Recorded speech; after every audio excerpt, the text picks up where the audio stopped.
మీ మోకాల నొప్పులకు ఎటువంటి సర్జరీ లేకుండా ఎపియాన్ పెయిన్ క్లినిక్ అందిస్తున్న అత్యాధునిక చికిత్స. Welcome to our channel. ఈరోజు మనతో పాటు ఉన్నారండి ఎండి ఆయుర్వేద చిట్టిపొట్ల మధుసూదన్ గారు. అసలు సార్ మనతో ఎందుకున్నారంటే చాలామంది ఫేస్ చేస్తున్న ప్రాబ్లం అండి మోకాల నొప్పుల ప్రాబ్లం. అంటే ఒకప్పుడు పెద్దవాళ్ళలో వచ్చేది, ఇప్పుడు చిన్నవాళ్ళలో కూడా చూస్తూ ఉన్నాం. ఈ రెమెడీ రెగ్యులర్గా సార్ చెప్పినట్టు వాడితే షూర్గా 10 నిమిషాల్లో మీ మోకాల నొప్పుల ప్రాబ్లం నుంచి అయితే బయటపడవచ్చు అంటున్నారు. అసలు ఈ రెమెడీ ఏంటి, ఈ రెమెడీలో యూజ్ చేసే ఇంగ్రీడియంట్స్ మన ఇంట్లోటివే దొరికేటివి అంటే, సో ఆ ఐటమ్స్ ఏంటో తెలుసుకుందాము, ఎలా ప్రిపేర్ చేసుకోవాలి, ఎలా తీసుకోవాలో కూడా తెలుసుకుందామండి సార్ ద్వారా. నమస్తే సార్. నమస్తే సార్, ఈ మధ్య కాలంలో చాలామంది మోకాల నొప్పుల ప్రాబ్లం ఫేస్ చేస్తూ ఉన్నారు. వాళ్ళకి మీరు చెప్పారు మన ఇంట్లో దొరికే ఐటమ్సే ఇవి, నేను చెప్పినట్టు తీసుకుంటే 10 నిమిషాల్లో ఇన్స్టాంట్ రిలీఫ్ అయితే మోకాల నొప్పుల నుంచి వస్తుంది అని చెప్పేసి. సో ఆ రెమెడీ ఏంటి, మనం ఎలా ప్రిపేర్ చేసుకోవాలి చెప్తానండి. దీనికి కావాల్సిన పదార్థాలు చెప్తాను చూడండి సార్. Okay sir. 100 ml పాలు sir. Okay sir. 100 ml water. Okay sir. 100 ml పాలు, 100 ml వాటరు. ఓకే. తర్వాత 2 లేదా 3 వెల్లుల్లి రెబ్బలు సార్. Okay sir. 2 లేదా 3 వెల్లుల్లి రెబ్బలు, తేనె. Okay sir.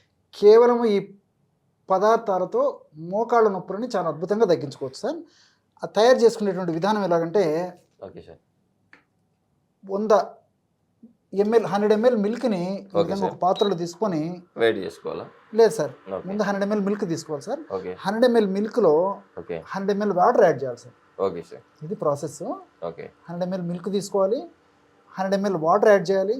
ఓకే. అందులో వెల్లుల్లి రెబ్బలు చెప్పాను కదా సార్, 2 కానీ 3 కానీ. Okay sir. ఈ విధంగా వెల్లుల్లి రెబ్బలు వచ్చేసి ఈ విధంగా 2-3 వెల్లుల్లి రెబ్బలు క్రష్ చేసి నలగొట్టేసేసి అందులో వేసేయాలి సార్. Okay sir. ఒకవేళ వెల్లుల్లి పొట్టు తీసి కూడా లోపల ఇది ఉంటుంది కదా సార్, ఓకే సార్, అదైనా వేయచ్చు, పొట్టు సగానే వేయచ్చు, ఎలాగైనా ప్రాబ్లం లేదు. Okay sir. జస్ట్ అట్లా క్రష్ చేస్తే సరిపోతుంది సార్, అంతే. ఓకే. చూసారు కదా, ఇప్పుడు 2-3 వెల్లుల్లి రెబ్బలు ఓకే ఆ విధంగా దంచేసేసి ఇందులో వేసేయాలి సార్. Okay sir. ఇది మనం దీన్ని ఎంతసేపు బాయిల్ చేసుకోవాలి? చెప్తాను సార్. ఓకే. ఆ విధంగా ఇంకోటి కూడా సార్, ఇక్కడ సన్న మంట మీద ప్రాసెస్ జరగాలి సార్. ఇది ఓకే. సిమ్లో పెట్టేసేసి సన్న మంట మీద ప్రాసెస్ జరగాలి. ఓకే. ఎంతసేపు అని అడిగారు సార్, చాలా మందికి వచ్చేటువంటి డౌటే. 200 ml లిక్విడ్ ఉంది ఇప్పుడు మనం ప్రాసెస్లో. ఆ 200 ml లిక్విడ్ గాను 100 ml లిక్విడ్ మాత్రమే మిగిలేటట్లు, అంటే 100 ml పాలు మాత్రమే మిగిలేటట్లు కాచాలి సార్. Okay sir. ఆ విధంగా కాయడం వల్ల ఏమవుతుందంటే, ఈ వెల్లుల్లిలో ఉన్నటువంటి ఔషధ గుణాలన్నీ కూడా ఆ యొక్క లిక్విడ్లోకి వచ్చేస్తాయి అన్నమాట. Okay sir. అప్పుడు ఔషధం కూడా చాలా సమర్థవంతంగా పనిచేస్తుంది, ఎలాంటి సైడ్ ఎఫెక్ట్స్ కూడా ఉండవు. కాబట్టి ఆ పద్ధతిలో తయారు చేయాలి సార్. Okay sir. సార్, ఇది మనం ఎలా తీసుకోవాలి? ఓకే, చెప్పాను కదా సార్. ఇప్పుడు 100 ml తయారైన తర్వాత గోరువెచ్చగా ఉన్నప్పుడు ఫిల్టర్ చేయాలి సార్. ఇది ఆ విధంగా ఫిల్టర్ చేసిన తర్వాత అందులో ఒకవేళ షుగర్ వ్యాధిగ్రస్తులు కాకుండా మిగతా వాళ్ళైతే స్వచ్ఛమైనటువంటి తేనె ఒక టీ స్పూన్, అంటే ఒక 5 ml అందులో కలిపేసి తీసుకోవాలి సార్. ఇది కూడా రోజు రాత్రి పడుకునేటప్పుడు ఈ యొక్క ఔషధాన్ని వాడుకోవాలి సార్ సర్వసాధారణంగా. ఓకే. లేదు ఒకవేళ అట్లా ఇబ్బంది ఉండి వీలు కానటువంటి వాళ్ళు అయితే పరిగెడుపున తీసుకోవచ్చు. కానీ ఫలితాలు బాగుండాలంటే మేము అనుభవంలో మా ఎక్స్పీరియన్స్లో గ్రహించినటువంటి విషయం కూడా, రాత్రిపూట ఈ విధంగా ఔషధం తయారు చేసుకొని తీసుకోవడం వల్ల చాలా అద్భుతమైన ఫలితాలు స్పీడ్గా కలిగినట్లు గమనించాం సార్ మేము. Okay sir. సార్, అసలు మోకాల నొప్పుల ప్రాబ్లం ఇంతకుముందు మనము ఓల్డ్ ఏజ్ పీపుల్స్లో మాత్రమే, అంటే ఏజ్ రేట్ని బట్టి ఏజ్ అయిపోయే టైంలో, అంటే 50 years 60 years తర్వాత మాత్రమే మనం చూసేవాళ్ళం. ఇప్పుడు చిన్నవాళ్ళు అంటే 30 years దాటగానే ఈ మోకాల నొప్పుల ప్రాబ్లం, గుజ్జరిగిపోవడం ఇలాంటివి మనం కామన్గా చూస్తున్నాం. ఎందుకు సార్, అంటే ఇలా రావడానికి గల కారణాలు ఏమంటారు? దీనికి ప్రధానమైనటువంటి కారణం సార్, సూర్య భగవానుడు మనకు ప్రత్యక్షం అవుతున్నప్పటికీ ఆ సూర్య భగవానుని అనుగ్రహాన్ని, ఆశీర్వాదాన్ని పొందలేకపోతున్నాం సార్. అంటే మీకు అర్థమై ఉంటుంది, విటమిన్ డి అని చెప్పేసి. అవును, అందరికి తెలిసినట్టు. సో ఈ రోజుల్లో ఏమవుతుందంటే సార్, మనకు ఎండ లేదు, ఏసీ గదులు, స్కూళ్ళు కానీ, కాలేజీలు కానీ, ఇళ్ళు కానీ, హోటల్స్ కానీ, ఆఫీసులు కానీ, ఎక్కడ చూసినా ఏసీ గదులు సార్. సో చిన్న వయసు పిల్లల నుంచి అంతిమ వయస్సు ఉన్నటువంటి వాళ్ళకు కూడా ఈ యొక్క సూర్యకిరణాల యొక్క ఇది మనకు అంశం పడడం లేదు సార్.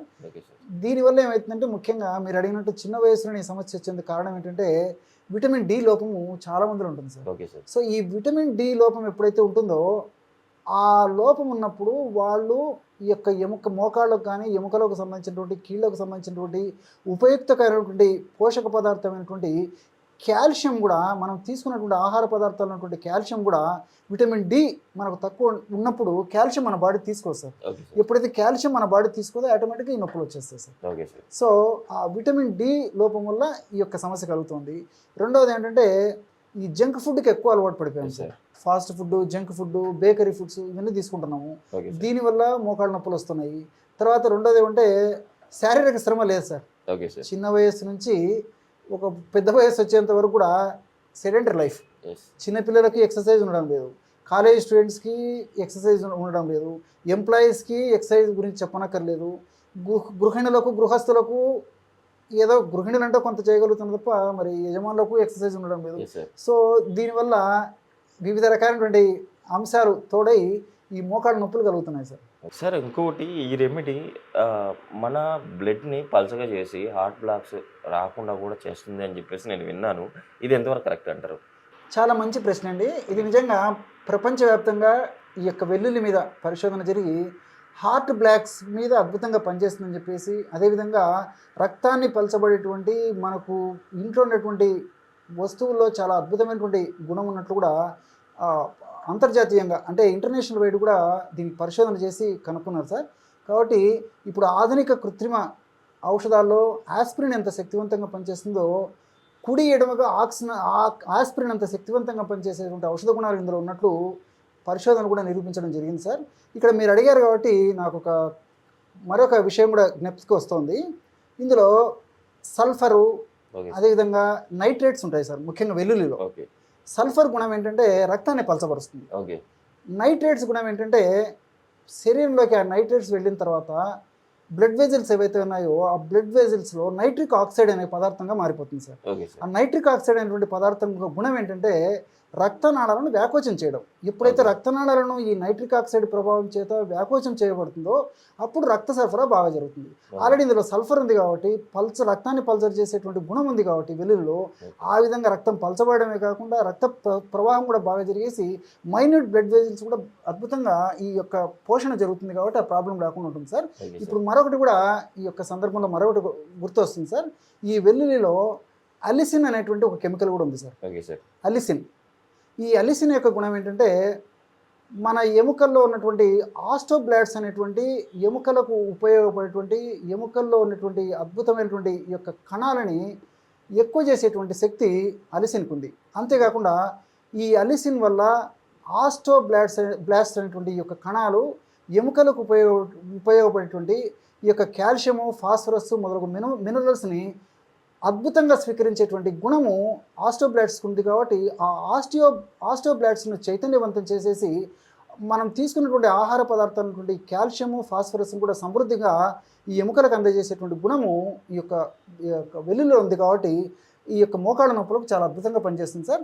రెండవది ఏమంటే ఇప్పుడు సబ్జెక్ట్ మనం అనుకుంటున్నాం కాబట్టి ఈ మోకాళ్ళ నొప్పులకి ఈ సల్ఫరు వల్ల మోకాళ్ళ భాగంలో రక్త సరఫరా బాగా జరుగుతుంది. నైట్రేట్స్ ఉన్నాయి కాబట్టి మోకాళ్ళ భాగంలో రక్త సరఫరా బాగా జరిగేసి పోషకాంశాలు బాగా జరిగేసి ఆ మోకాళ్ళ నొప్పుల సమస్య తగ్గిపోతుంది సార్. రెండవది ఏమంటే మిల్క్. పాలల్లో కూడా అనేక రకాలైనటువంటి ఈ విటమిన్స్, మినరల్స్ ఇలాంటి అనేక రకాలైనటువంటి పోషకాంశాలు, వీటితో పాటు ముఖ్యంగా కాల్షియం ఇలాంటివన్నీ ఉన్నాయి సార్. ఇవన్నీ కూడా మనకి ఈ మోకాళ్ళ నొప్పులకు చాలా అద్భుతంగా ఉపయోగపడతాయి sir. Okay sir. Sir already boil అయిపోయినాయి. ఎస్. మనము వడగట్టుకుందామా సార్? 100 ml వచ్చేటట్టు సార్ మనం స్ట్రెయిన్ చేసుకున్నాము. సో మనకు అవసరమైన అంటే మోకాళ్ళ నొప్పులు తగ్గించుకోవడానికి అవసరమైన మన మిల్క్ విత్ ఏమంటారు సార్ వెల్లుల్లి ఇది కూడా మనకు వచ్చేసింది టోటల్గా. ఇప్పుడు దీని తర్వాత ఆల్రెడీ మనం ఏమంటారు తేనె కలుపుకోవాలన్నారు కదా, తేనె కలిపేసేయండి సార్ మన ప్రేక్షకుల కోసం. తేనె మాత్రం సార్ కొంచెం ఇప్పుడు వేడింది కదా, పొగలు వస్తుంది కదా, ఇలాంటి సందర్భంలో కాకుండా వేడి తగ్గిన తర్వాత గోరువెచ్చగా ఉన్నప్పుడు తేనె కలుపుకోవాలి సార్.